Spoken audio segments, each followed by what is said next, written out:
আমি যখন আমার বোনকে দেখলাম যে কি ডেলিভারি হইতেছিল রাত্রে 3:30টার দিকে, তারপর ও মহিষকালে ছিল, তখন মহিষকালী থেকে ওকে স্পিড বোট করে হচ্ছে কি ইয়াতে আনতে হয়েছিল, কক্সবাজারে আনতে হয়েছিল। এটা খুবই কষ্টদায়ক। আমার যদি নিজে মহিলা ডাক্তার যে আমার মহিষকালী ততটা যদি প্রোভাইড থাকতো তাহলে এটা হইতো না, আমার আপু কষ্টটা পাইতে হতো না। ওইখান থেকে আর কি আমার মেডিকেল আসা আর ইচ্ছা গাইনোলজিস্ট দিতে যাবো।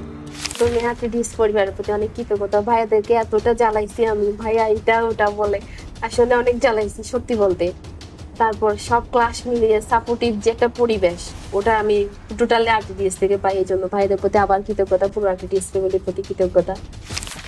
আমাদের আরটিডিএস এ কবে থেকে যুক্ত ছিল? ভাইয়া পেজটা যখন লঞ্চ হয় না, ওই দিন মনে হয় আমি প্রথম 10 জনের মধ্যে ছিলাম। আমি ভাইয়াকে আজকে নক দিয়ে দিছিলাম যে ভাইয়া কখন লঞ্চ হবে এটা।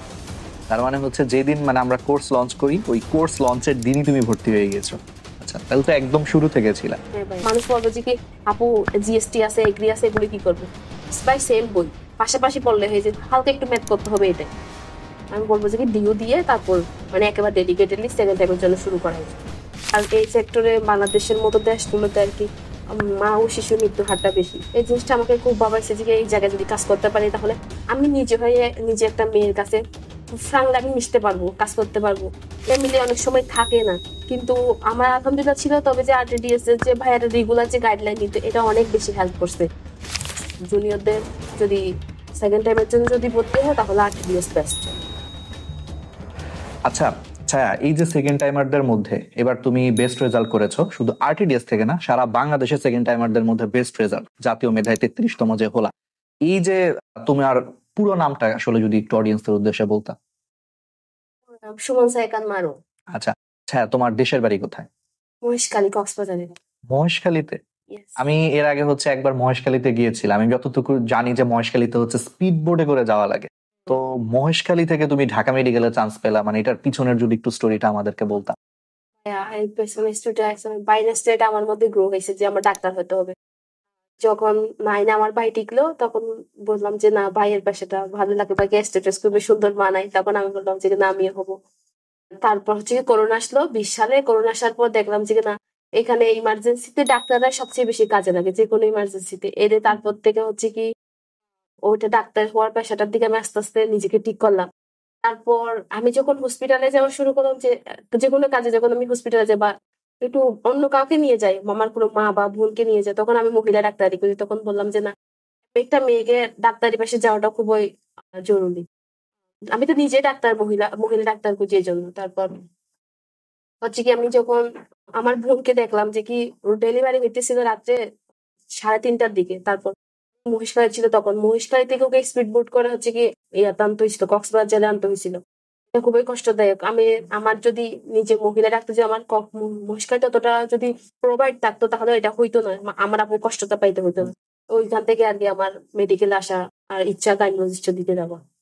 আচ্ছা, জিনিসটা হচ্ছে খুবই মানে আসলে চমৎকার। এটা আমি আসলে কি বলবো, যারা অডিয়েন্স যারা দেখতেছে আসলে মানে ব্যাপারটা আসলে এরকম যে একটা কথা আছে ইংলিশে যে a doctor is not made, rather a doctor is chosen by his lord. আসলে ব্যাপারটা এরকম মনে হচ্ছে যে আসলে মানে মনে হচ্ছে যে সৃষ্টিকর্তা নিজে তোমাকে হচ্ছে চুজ করেছে বাংলাদেশের জন্য, প্লাস এই মহেশখালীবাসীর জন্য।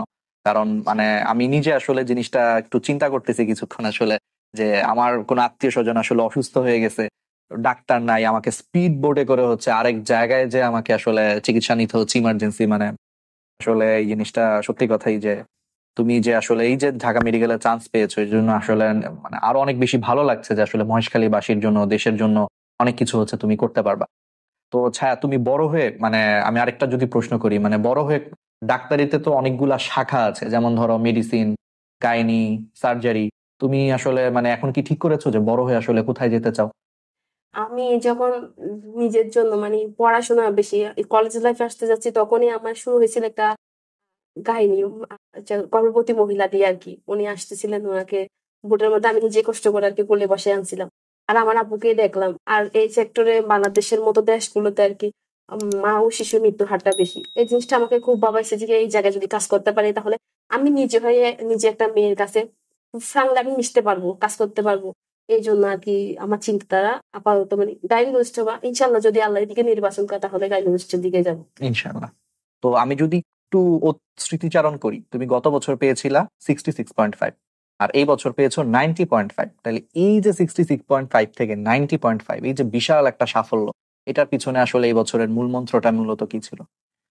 আলহামদুলিল্লাহ, রেজাল্টের জন্য আমার সৃষ্টিকর্তায় সবার আগে, তারপর আমার নিজের পরিশ্রম, আটে দিয়েছিল ক্লাস, এক্সাম এবং ভাইয়াদের গাইডলাইন আর সকল ভাইয়ের মোটিভেশন সবসময় ছিল।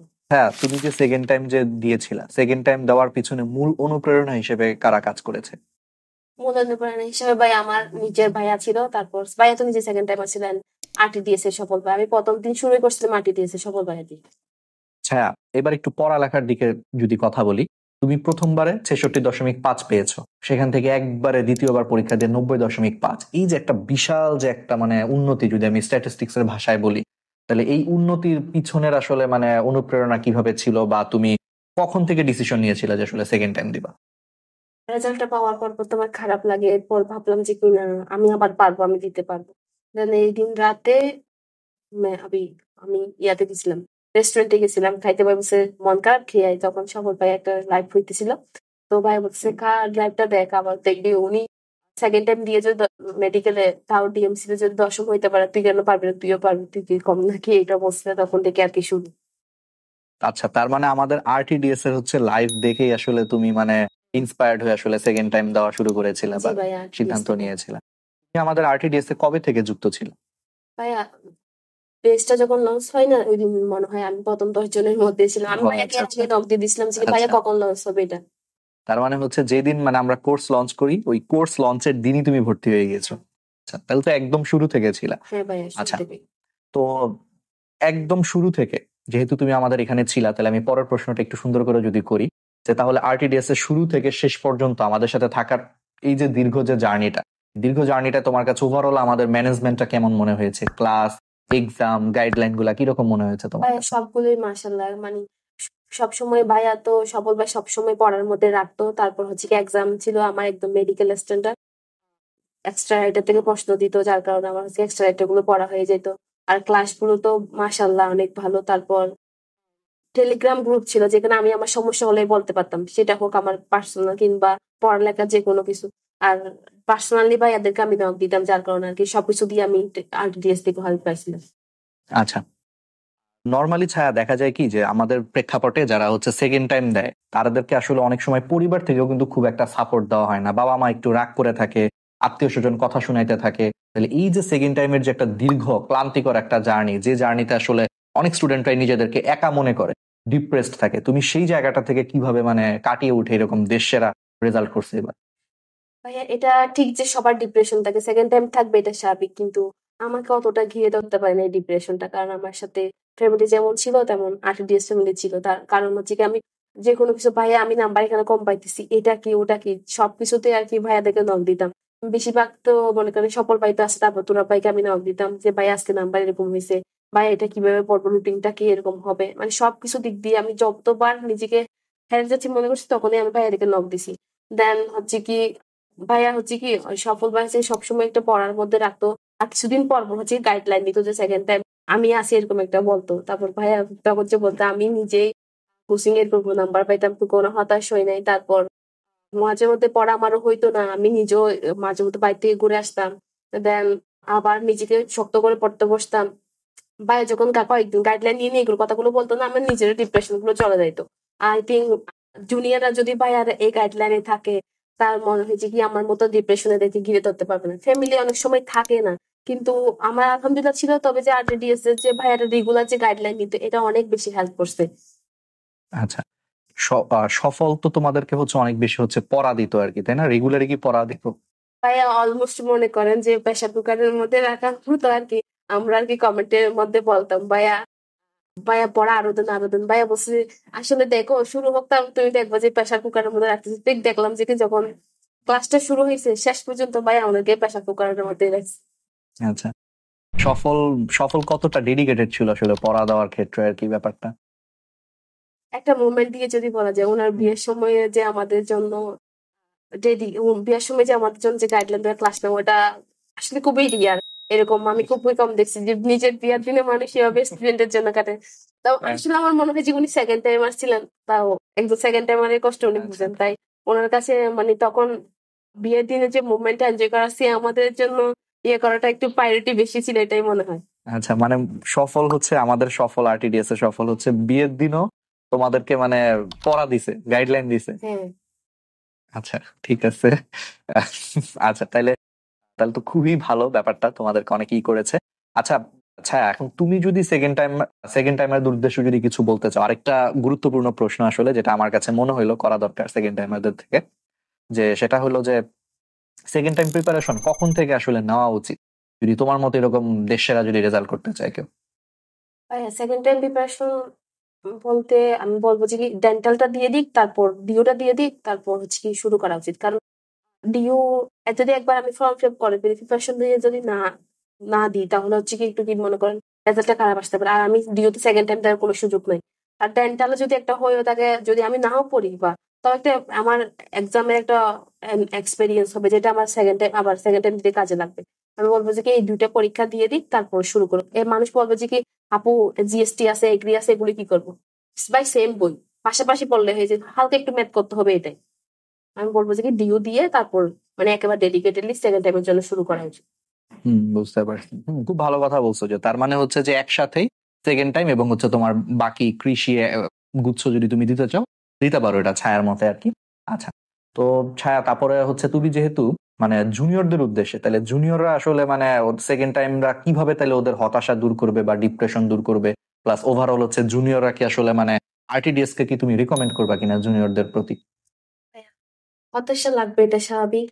এটার জন্য আমি মনে করি যে কি একটা তাকদিরের বিশ্বাসটা রাখা উচিত। কারণ দিন শেষে আমরা তাকদিরের কাছে বিশ্বাস রাখতে হবে। এটা যা হয়, আল্লাহ যা করে আমাদের ভালোর জন্য করে, এটা মানতে হবে। এরপর বলবো যে কি নিজের তো চেষ্টা করতে হবে। আমি যদি ঘোড়াটা উঠা বাঁধি তারপর নামাজ পড়তে বসবে, এর আগে না। তো এরকমই আগে আমাকে নিজের চেষ্টা করতে হবে, তারপর তাক দিয়ে যা হয় আর কি। দেন হচ্ছে কি বলবো যে কি শুরু করতে, যদি আমি বসে থাকি এটা কখনোই হবে না। আমি শুরু করলে দেখবো যে আমি যখন পড়াগুলো আস্তে আস্তে কমপ্লিট করতেছি, তখন দেখা যাবে যে আমার ডিপ্রেশনটা আস্তে আস্তে কমে আসতেছে, এরকম। আমি পড়াটা যতই লেটে শুরু করবো, ডিপ্রেশনটা ততই ভারী হবে আমার জন্য। তারপর বলবো যে কি যদি কোন একটা প্ল্যাটফর্মে যদি আমি ভর্তি হয়ে যাই, তাহলে পড়ার স্পিড একটু নিচ থেকে আসে। যেমন আমাদের আমি যখন নিজেই আরটিডিএস এ ভর্তি হয়েছিলাম, তখন ভাই একটু পড়া দিত। মানে আমি নিজে যে দুরন্ত পয়সা ক্লাস করতেছি, এর বাইরে সেকেন্ড টাইমের জন্য আমার ভাই একটা এক্সট্রা পড়া দিত, যে সিনোনিম এগুলো, অ্যান্টোনিম এতগুলো, তারপর কারেকশন এতগুলো, তোমরা এগুলো পড়বা এক্সট্রা। জুলজি থেকে এই অধ্যায়টা, বোটানি থেকে এই অধ্যায়টা পড়বা এক সপ্তাহের মধ্যে। এগুলোর উপর আবার রিভিউ এক্সাম নিত। একটা পড়ার মধ্যে থাকতে হয়। তো এটাই আমি আরটিডিএস থেকে পেয়েছিলাম। এই জন্য বলবো যে কি নেক্সট জুনিয়রদের যদি সেকেন্ড টাইমের জন্য যদি ভর্তি হয়, তাহলে আরটিডিএস বেস্ট। জুনিয়ররা তাহলে আশা করি অনেক বেশি ইন্সপায়ার্ড হয়েছে ভিডিওটা। অভিভাবকদের উদ্দেশ্যে তুমি যদি কিছু বলতে চাও, যে ধরো অনেকেই যারা ছেলেমেয়েরা যারা সেকেন্ড টাইম দিবে, অনেকের বাবা মাই দেখা যায় যে আসলে মানে একটু ছেলে মেয়েদের সাথে এই টাইমটা একটু কেন জানি একটু দূরত্ব মেনটেন করে, তুই চান্স পাস নাই এই জন্য তোর সাথে কথা বলবো না, এরকম কিছু বাবা মা আসলে থাকে, সত্যি কথা। তো তুমি যদি ওভারঅল যদি গার্জিয়ানদের উদ্দেশ্যে যদি কিছু বলতা, যে এই যে মেন্টাল যে একটা সাপোর্ট, এটা যে সেকেন্ড টাইমে কত গুরুত্বপূর্ণ, এটা যদি একটু গার্জিয়ানদের উদ্দেশ্যে যদি কথাগুলো বলতা। অভিভাবকদের মানে হাত জোর করে রিকোয়েস্ট করবো যে সেকেন্ড টাইম এদের পাশে থাকার জন্য। আমি নিজে একজন সেকেন্ড টাইমার ছিলাম, যে কেমন লাগে এই টাইমটা। আগে যখন ফ্যামিলির মানুষগুলো দূরে যায়, তখন এটা আরো বেশি প্যানিক লাগে। তো বলবো যে কি সেকেন্ড টাইম এদের পাশে থাকুন। যদি পাশে থাকে, এরা যে রেজাল্টটা করতে পারবে তার থেকে অনেক দ্বিগুণ তিনগুণ ভালো রেজাল্ট করতে পারবে। যদি আপনি নিজে অভিভাবক হয়ে পাশে না থাকেন, তাহলে এর দ্বারা আসলে একা একা এত দূর যাওয়া আমার মনে হয় যে কঠিন হয়ে পড়বে। এই জন্য পাশে থাকুন, দেখবেন জুনিয়র আরো বেশি ভালো রেজাল্ট করবে। দেন জুনিয়রদের জন্য আরো বলতে চাই যে কি এবারে আমি নিজে যেমন বর্ষ হয়ে আরটিডিএস ছিলাম, দেন এখান থেকে মেন্টরে আসি। তোমাদের সাথে আবার দেখা হবে, কথা হবে। যদি লাগে মেসেঞ্জারে তো আমি আসি আরটিডিএস এর মেন্টর হিসেবে। তোমাদের ছায়া আপু কিন্তু এবার সেকেন্ড টাইমের হচ্ছে আরটিডিএস এর ফুল মেন্টর হিসেবে কিন্তু থাকবে। তো ছায়ার যে অবিস্মরণীয় যে জার্নিটা, আমাদের সাথে যুক্ত থাকলে এই জার্নিটা ছায়া এবং এই যে বারবার সফলের কথা বলতেছে মাইনুল ইসলাম সফল, এই দুইজন কিন্তু তাদের জার্নিটা তোমাদের সাথে আরো শেয়ার করবে। তোমাদের হতাশা জিনিসগুলো আশা করি অনেক দূর হয়ে যাবে। ঠিক আছে, তো ছায়া তোমাকে অনেক অনেক ধন্যবাদ। তোমাদের স্টোরিটা শুনলাম, অসাধারণ একটা গল্প ছিল, অনেক ইন্সপায়ারিং একটা স্টোরি ছিল। সেই মহেশখালী থেকে ঢাকা মেডিকেলে আসলে আসার যে পিছনের যে গল্পগুলা, হয়তো এটা অজানা ছিল একদম, আমরাও আসলে জানতাম না, আজকে জানলাম, অনেক কিছুই জানলাম। তো আশা করতেছি তোমাকে দিয়ে হচ্ছে এই বাংলাদেশ, তারপর হচ্ছে মহেশখালীবাসী থেকে শুরু করে আমাদের দেশ সমাজ সবাই উপকৃত হবে। তো আমি তোমার হয়েই আসলে অডিয়েন্সদের উদ্দেশ্যে, যারা যারা দেখছেন, যারা যারা দেখছো, দোয়া চাচ্ছি যে আমাদের ছায়া যাতে অনেক ভালো একজন মানুষ হয় এবং অনেক বড় একজন চিকিৎসক হয়ে দেশ সমাজের জন্য যাতে উপকার করতে পারে। তোমরা অবশ্যই হচ্ছে দোয়া রাখবে। তুমিও যদি ওদের কাছে কিছু বলতে চাও।